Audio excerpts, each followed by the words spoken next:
traditional marriages seem to be decreasing, along with the decline of almost every other meaningful social indicator.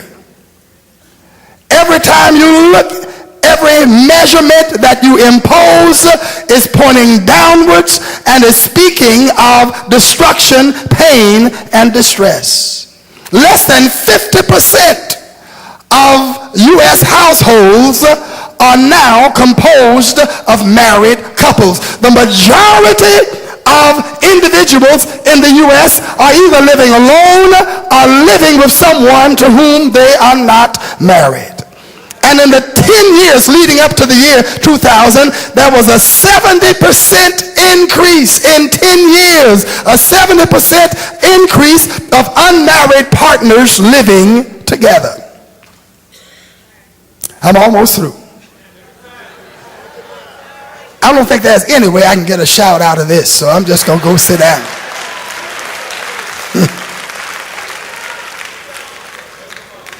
So look at your neighbor and say the biblical pattern. Look at somebody else and say the biblical pattern.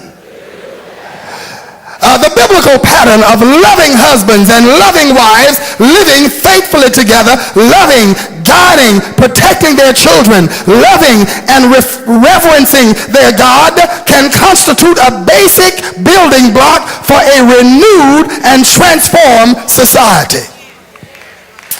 I'm going to say it again so I can get an amen on it.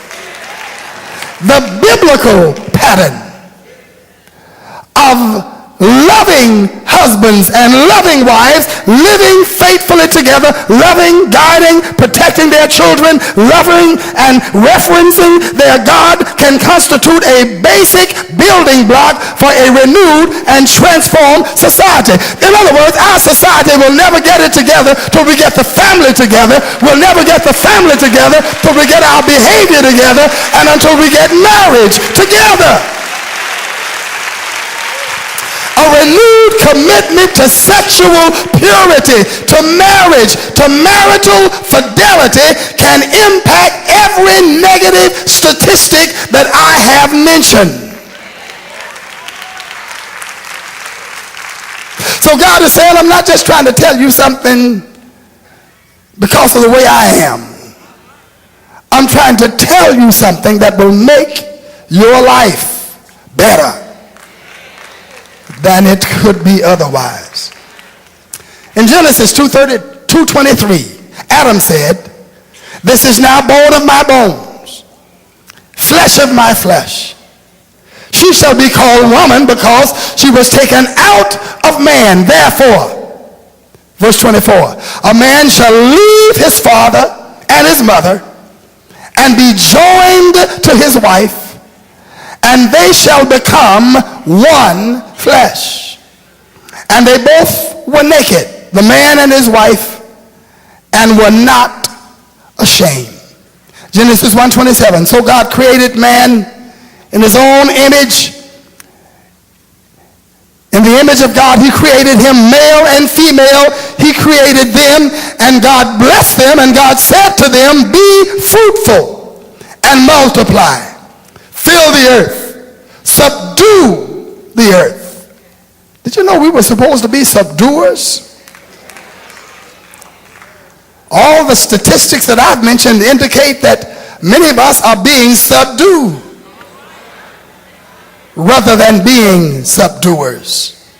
"Have dominion over the fish of the sea, over the birds of the air, and over every living thing that moves on the face of the earth." And so God ordained sex to function within the context of marriage. God made sexual urges and emotions that are associated with him so strong, so because he wanted marriages to be strong. And there is an emotional attachment that accompanies sexual involvement that can best be accommodated in the context of commitment and marriage. Marriage represents a complete bond with no restrictions, no holds, and a life commitment, so that there is an adhesive that runs through the relationship from A to Z, from beginning to ending. But when you hook up with somebody sexually, yes, there is an adhesive there, but it's one place in one area, and there is no continuum of adhesion in the relationship, and it's destined to end. It's destined to break, to breach. But whenever you adhere to a thing and pull away from that thing, the glue pulls a piece of you.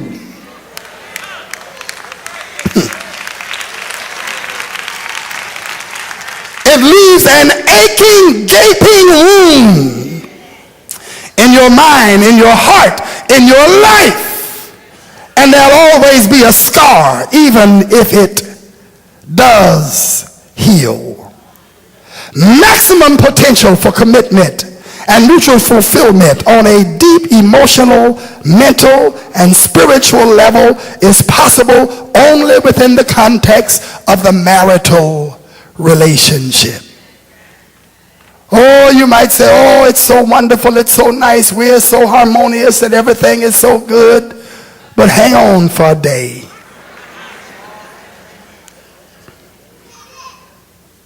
Maximum potential for commitment and mutual fulfillment on a deep emotional, mental, spiritual level is possible only within the context of the marital relationship. And this is provided not only for the husband and wife, but also for the emotional, intellectual, economic, physical development of the children. What about the children? In this setting, the children have an early and constant model of what they should seek to become and what they should seek for in a mate. You never know what to look for in a mate if you've never seen a good mate. And you don't have the privilege of seeing a good mate. You don't know what to be. You don't know what to look for if your mother or your father is not there with you in the home so you can observe them. The love that a husband and wife should have for one another is like the love that Christ had for the church. Look over at your neighbor and say, the love that a husband and wife ought to have for one another is like the love that Christ had for the church. Ephesians 5:25, husbands, love your wives just as Christ also loved the church and gave himself for her, that he might sanctify and cleanse her with the washing water by the word, and that he might present her to himself a glorious church, not having spot or wrinkle or any such thing, but that it should be holy and without blemish. So husbands ought to love their wives as their own bodies. He who loves his wife loves himself. Wives ought to love their husbands as their own bodies. If you love your husband, you love yourself.